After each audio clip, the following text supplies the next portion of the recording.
I'm not going to, do a bunch of surface type stuff just to help my channel grow. I feel as though it's really important to be authentic and, real, because yes, makeup is fun, hair is fun, and all that stuff, but people really be going through shit in real life. And so I'm going to be venting about things that have been going on. And so, that involves like death and suicide and stuff like that. So those topics might be a little too heavy for some people. So, you might not want to watch this particular video, and that's cool. But this is my therapy. And I find that it's easier for me to sit here and talk to myself, because I'm in a room, it's just me in here, versus actually like talking directly to somebody else, because talking directly to a stranger is probably cool and all. I personally I didn't like therapy when I tried it. And then I don't want to talk to, friends, or directly to friends, because it's kind of like, what can they say back to me? Like, it's pretty, this stuff is not I have an answer to give, and I don't want to put anybody in the position of, damn, I feel like I can't help you, like I'm just listening, and that's not good enough. So I'm just going to talk to myself and, share it with you guys. And so, throughout the day, I always have random thoughts about Damari. And when I first wake up, if I don't immediately like get out the bed and start doing something that's gonna like really capture my attention, then that's where my thoughts are. And then especially like at night, and I still struggle with the insomnia a little bit. That kind of started with the postpartum and stuff. But it's a different type of mind racing that happens with it now. And last night I was laying there trying to fall asleep, and I just saw everything that happened from a different angle. I put all this makeup on so that way it would kind of like stop me from crying, because I'm a girl, and being pretty over crying is definitely more important. So I figured it would help me, But so last night I'm laying there and I'm thinking. And this time, like I've pictured, the situation and how he looked and stuff from different angles. But this was the first time that I found him. And so, like, I was laying there, and in my mind, I wasn't asleep or anything like that. I was pretty much just, daydreaming, not really, just lost in your thoughts, how you get or whatever. So I walk in, and I find him, and, I lift his head up, and I'm just, baby. And it hurt me so bad. I sat up out the bed, and I didn't have any air. I felt like I didn't have any air in my body at all. Not even, not like I didn't even have oxygen in my blood. Let me pause for a second. That definitely didn't work. But back to what I was saying. I felt like I just didn't have any air in my body, and I just sat up, and I was like, and I just kind of like broke down or whatever. And I feel we are in the month 5, about like almost 5 months since Damari committed suicide or whatever. And I'm afraid that I'm gonna go crazy, because I can't imagine what this would do to a normal person's mind if they have that thought like every single day, these type of thoughts every single day. And because like one of my best friends, he just recently, you know, had a baby, and he always talks about, you know, how every time he closes his eyes, he sees his son. And every time I close my eyes, I see my son too. But I see him laying there, or I see him on the stretcher when they were taking him out the house, or I see him in the hospital bed, or like those are the smells. I smell the hospital room. I don't smell his Axe cologne or anything like that. And it's just, I'm afraid for my own sanity. Because, I mean, I know people get through this all the time, but I feel like this is a lot. And I'm kind of tired of life. Like, I'm tired of shit not killing me and making me stronger. I feel like I've been strong for as long as I can remember. Like, I grew up as a latchkey kid. I watched my mom do drugs, beat her drug addiction and all of that. And, you know, later we found out she had HIV, so I had to wait for my mom to die. And I was molested when I was little. And I lost my best friend. I lost my grandma. And my son shot himself in the head. Not to mention, like, just, you know, little side stories of shit. And it's just like, I don't remember. I'm at the point where now I don't remember the last time like I was like happy, like really like happy. I mean, I was happy when I found out Megan and Cardi had a song together, but I'm talking about like real legit like peaceful happiness. I feel like I've had to kind of be strong and, you know, keep shit together for a very long time. And I'm just like, at what point does it stop? Like, I feel like I've proven myself to, you know, be tough enough to handle all of these battles and to only bend and not break. And I feel like I don't feel like I'm broken. I just feel like I felt like I was broken when I was dealing with postpartum. It took me a while to realize, like, well, you know, it's just that part was just a feeling, and I know that this is just a feeling too, but it's more like I feel like my soul is shattered. I feel like, honestly, I feel like God doesn't like me. And so I hate when people will say, you know, pray or whatever, because honestly, this shit ain't working. And it doesn't change the feelings that I have or, you know, anything like that. And it's just like all of the praying and all of that stuff. Well, these things still happen to me. And I'm trying my best to be kind and be loving and be a good person. And, you know, all the shit that you're supposed to be. I mean, her dad did say I need to work on being compassionate or whatever for other people, because I'm only really like compassionate and loving towards like the kids.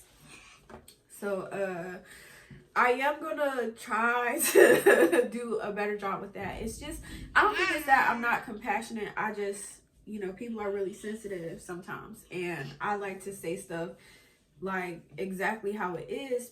And I guess it's because certain stuff doesn't affect me the same way it affects other people. And so like, I could, if we're in a conversation, I might be able to say, you know, well, yeah, my son committed suicide, my son shot himself in the head, etc., etc., etc. But somebody else, you know, me just saying that directly to somebody else, they're, you know, they're gonna feel it differently. And I understand that, and I think that's another reason why, like, I don't really want to, you know, talk to other people about it because I feel so bad because I called her godfather, my best friend, to be with me at the hospital. And so, you know, I feel bad because it's like, if I wasn't your friend or whatever, you wouldn't have to think about this type of stuff, or you wouldn't have to have seen that stuff that I saw or whatever. And I just, it's a lot of stuff I feel bad about. Like, I feel bad for Blythe, and I'll talk more about like her grieving and stuff like that. But as far as like me just, so when I lost my mom, sorry. Can you get mommy some more tissue? Okay. So when I lost my mom, I lost my mom. Like, that was it. Nobody else lost their mom. Just me. Because I'm not an only child. I'm my mother's only child, and I have other siblings through my dad, but you know that we're so far apart in age or whatever. I a lot of times do just, you know, consider myself to be an only child because I was raised as such. But I need more tissue than that. Why would little kids bring you tissue? They bring you 2 pieces. Can you please give me another piece of tissue? I tried so hard. I spent so much time doing this makeup, just knowing that, oh, you're not gonna cry because you look real cute, girl. And look at me, just a crying. I don't think I cry enough. You cry like me. Yeah, I cry like you. So, I was always concerned about having one kid. And I felt like up until recently, like, you know, or up until I had Blythe, that it was, you know, pretty okay. Damari had everything or whatever. I still wanted him to have a sibling. So then I had Blythe, and I'm just like, you know, well, they're going to have each other. They're a little far apart in age, but they're still going to have each other. I still want her to have more siblings, but, you know, that's around her age. But for the most part, this is cool.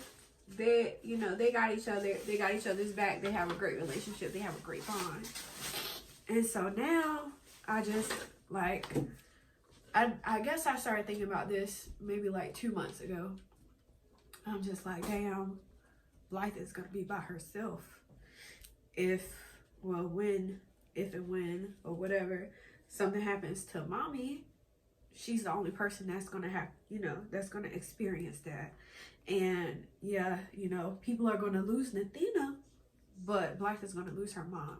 And she's not going to have anybody that's going to, you know, feel it the way that she feels it, or, you know, be there for her the way you need when you lose a parent. You know what I'm saying? And I mean, her dad, he's cute, so he'll probably go off and have more kids, but those are, you know, her siblings through her dad. And I mean, my boyfriend has children, and so, you know, she's cool with those kids, but even still, she's just, you know, by herself.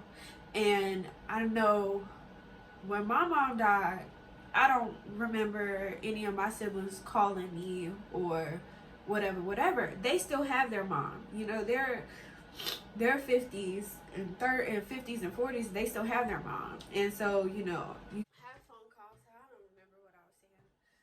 But basically, essentially, like, I think I was saying, like, I don't remember, like, my siblings, you know, calling me or contacting me or whatever, because they still have their mom. So I couldn't really expect them to really reach out for real. But I just don't want her to feel alone. I don't want her to feel like she doesn't have anybody or anything like that. And now my phone about to die. Sorry, bye. And so, you know, I'm really worried about her. And then I'm afraid for her being by herself. I'm afraid that I'm gonna be an old lady sitting in my wheelchair yelling, "My baby, my baby, my baby." you know, or I'm gonna end up in a psych ward or something like that. But I don't know. So I have a lot of fears, not really a lot of fears, just a couple. And I also just kind of, how do I explain it? So when I was like really struggling with the postpartum, like I'm fine now as far as postpartum goes. But when I was struggling with that, I remember saying I'd rather go back to having anger issues than to be depressed and all of that stuff. And so now, pretty much got what I asked for. Like, I'm sad because that shit was sad and fucking traumatic and, you know, all of that stuff. But I'm just more so just angry. Like, I can't remember the last time I intentionally broke something until I think last month or whatever. I broke my dining room table with a bat because I'm just angry, and you don't want to lash out at people around you or anything like that because you don't want your shit to cause other people to have to go to therapy. And so you just kind of have all of this stuff inside of you. And man, I just be so angry, like,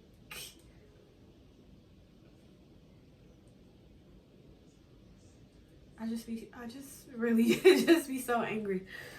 And I'm angry with Damari because, you know, you could have talked to me about it. Why didn't you talk to me about it? But I know that when he had just turned 15, like 3 weeks prior to that. He turned 15 March 6th. And I know that when I was 14, I kind of sort of did the same thing. I didn't talk to my mom about it. So Damar used to love to ride his Segway downtown and just be free and, you know, just spend time by himself and do whatever, you know, he wanted to do or whatever. And when I was 14, I wasn't living in South Baltimore. I was living in West Baltimore, out Park Heights. And I used to walk from Park Heights past Mondawmin. I wouldn't get on the subway or catch the bus at Mondawmin or anything. I would just keep walking until I got downtown to South Baltimore. So I would walk from Park Heights to the harbor, basically past the harbor and stuff. And I was only 14, and I would leave the house real early. I would walk down there, and I would come back real late or whatever. And it used to get on my mom's nerves, but I don't know. And it took me a while to accept that, you know, he was okay to go out and do that type of stuff because, I mean, I was 14 and I lived in Baltimore and I was doing it. But it still is different, you know, with your kids. So it's, you know, it's a smaller town. A lot of people know him. A lot of people know me or whatever. But still, just, you know, the thought of, you know, I mean, he wasn't the baby, but he's still my baby boy, you know, just being out and, you know, going off by himself or whatever. And I guess I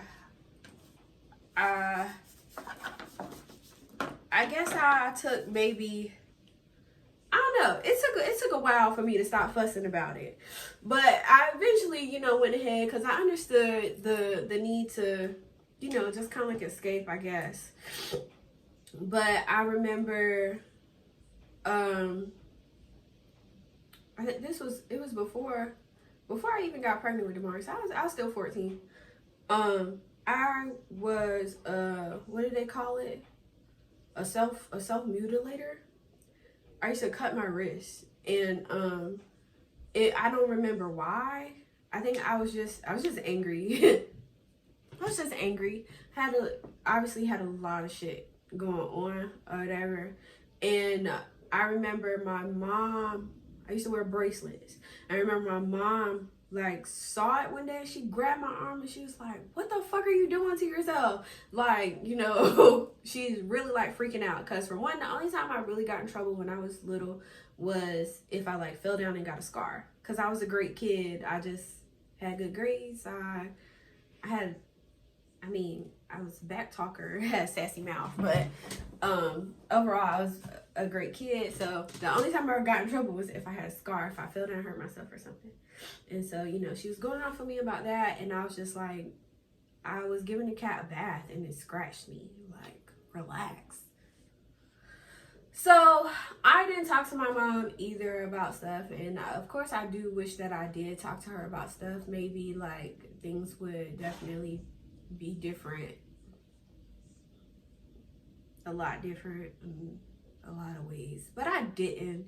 And I still have the very last scar from the very last time I cut myself, and I think that's the only reason why I stopped, was because it left a scar, because I went too high up on my arm, and so it left a scar. You can see right there, because all of this was like, all this space was taken up. And so that's the only reason why I stopped. And then I just went into like breaking stuff, because I mean, you can't be a cheerleader and have cuts all up your arm and shit. So yeah, I think that's why I made that transition. So, you know, I do understand being angry and stuff like that. I still think Damar's situation was a little bit different or whatever, but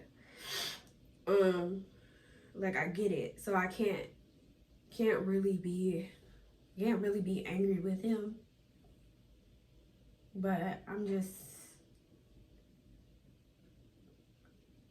angry about everything, about feeling like this, about everything, about having to control my emotions so much, and you know, not be so angry. And so I just like, I just kind of think I need to like take a step back from people and just kind of focus on work and, you know, being with the people this way, because it's a little bit easier for me. But having so many pointless conversations and everything, it's really hard to say like, I really don't give a fuck, even though I really don't give a fuck. It's getting harder for me to deal with people and meet them at where they are with what they're going to as of lately, because I'm just like, your kid didn't kill himself, you didn't, you know, XYZ, like, all of these problems are solvable. Here, just let me give you the answer and you can solve it. It's fine. And I know that's not how friendship works. That's not how communication works. And that's, you know, that's not the best person to be for other people. And I can't be anything for anybody right now. Like, sometimes I don't even want to be a mom anymore. I want 2 more kids, but I just feel like giving everything away and like running away and never coming back and just saying fuck it all, fuck everything. But like, I got a life and I don't want to do that to her, so I'm stuck here. So then there's that problem. I feel like I'm stuck. And I don't like feeling like I'm not free to move about how I want to. You know, that I don't like feeling confined or whatever. I require feeling free like the water. And right now I just feel stuck. So it makes me angry too. So I am trying to kind of accept where I am right now at this point in my life and just let go of everything that I was, because at the end of the day, I'm not going to be that person anymore. I'm not going to be who I was. I'm never going to get back to my old self. And it took me a while to realize this after, you know, having life to deal with. Postpartum is kind of like, you know, a change happened. And so once a change happens, you have to change, and you can't just try to stay the same person, be the same person, because, well, you're not the same person anymore. I'm definitely not the same person that I was, you know, 4.5 months ago, because I had 2 kids 4.5 months ago, and I don't know what I'm supposed to be doing now. I don't know who I am or anything like that, because I spent the second half of my whole life being a mom, and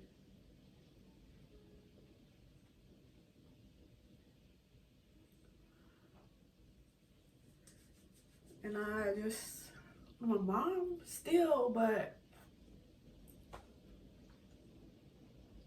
I'm not a mom at the same time. I'm just Blythe's mom. Like, so, I don't know. Just a lot. So I did pick up a new hobby. Working on polling, trying to build up my strength and really focus on my physical strength, because I mean, mentally and emotionally, I'm as strong as I could possibly be.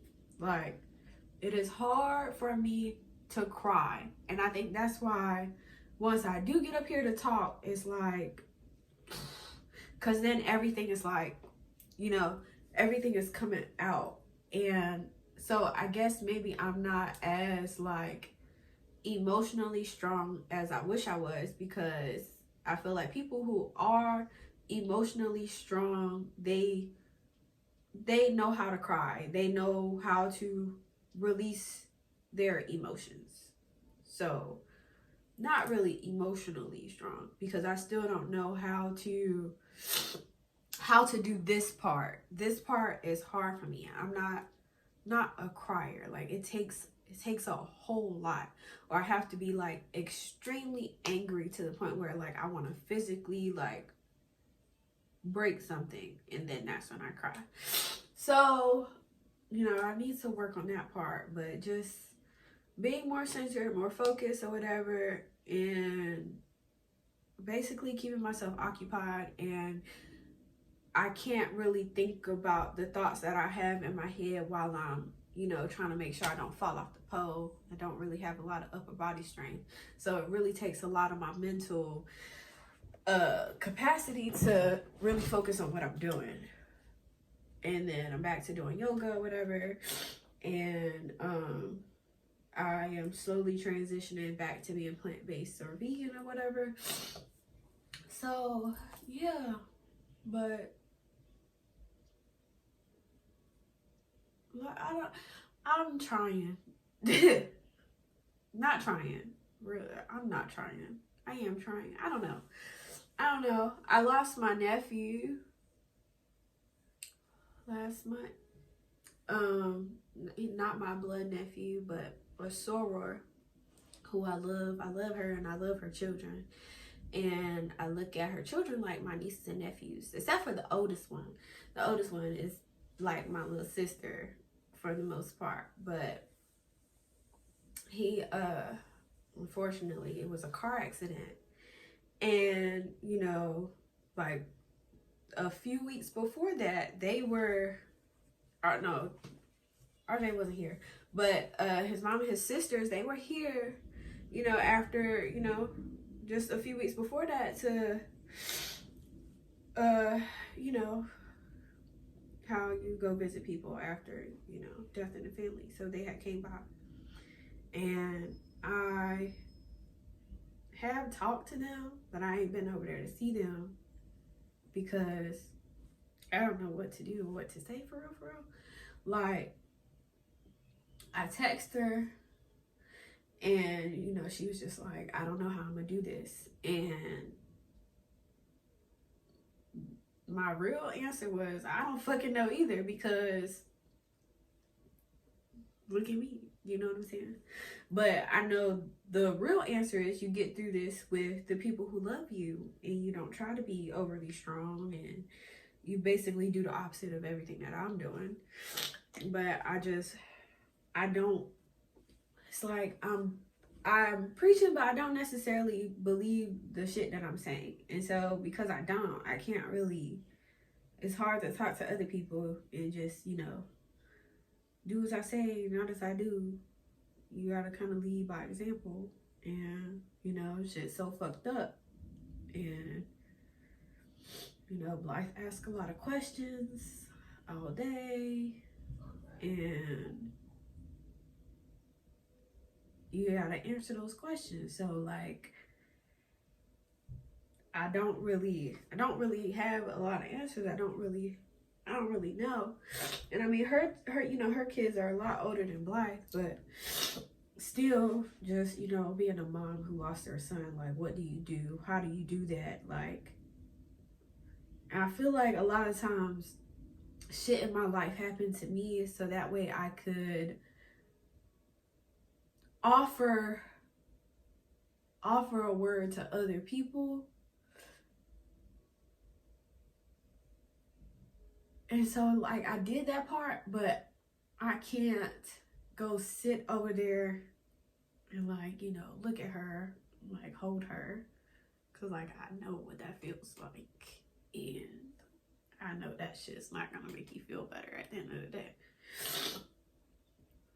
So yeah, I don't know, I just gotta take a break and just focus on work and just do for myself for a little bit, I guess. So I'm just so angry and so hurt. I feel like life doesn't like me. I feel like I'm a descendant of Lilith, and that bitch got cast out. So I feel like that's what's happening to me.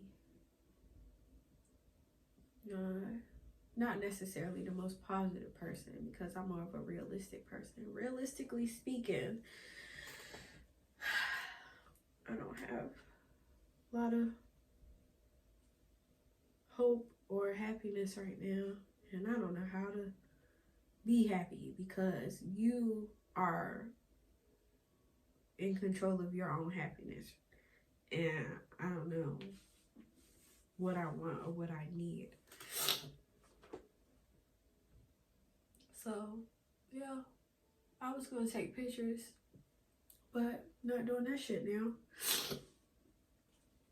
I tried. The makeup didn't help. I guess when you need to cry, you just gotta cry. And I know I said that already before, but this shit is just not for me. I don't like it because it doesn't do anything. Like, you cry. And guess what? I still feel the same way I felt before. Like, crying doesn't make me feel better. I'll punch a hole through a wall or something, but just it's like,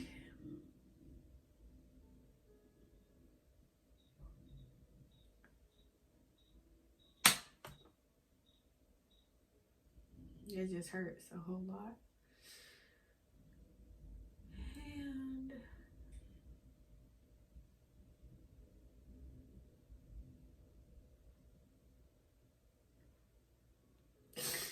And it hurts a whole lot.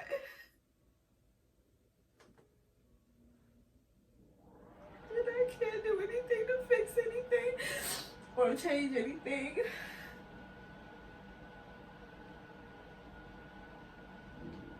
You just gotta, like, keep moving on. And it's not fair, because I have so far to go in life. Like, I'm only 30, right? I haven't even bought my first house yet or anything like that. It's so much farther that I have to go, and it's just like I've only gotten this far in life, and this shit is life has been hard for me. Life has sucked for me. And I'm doing my best to make the most of it and put on a happy face and be pretty and be smart and be giving and you know, all that good stuff. And I'm tired. Like, I have officially grown weary in well doing. Like, I'm tired.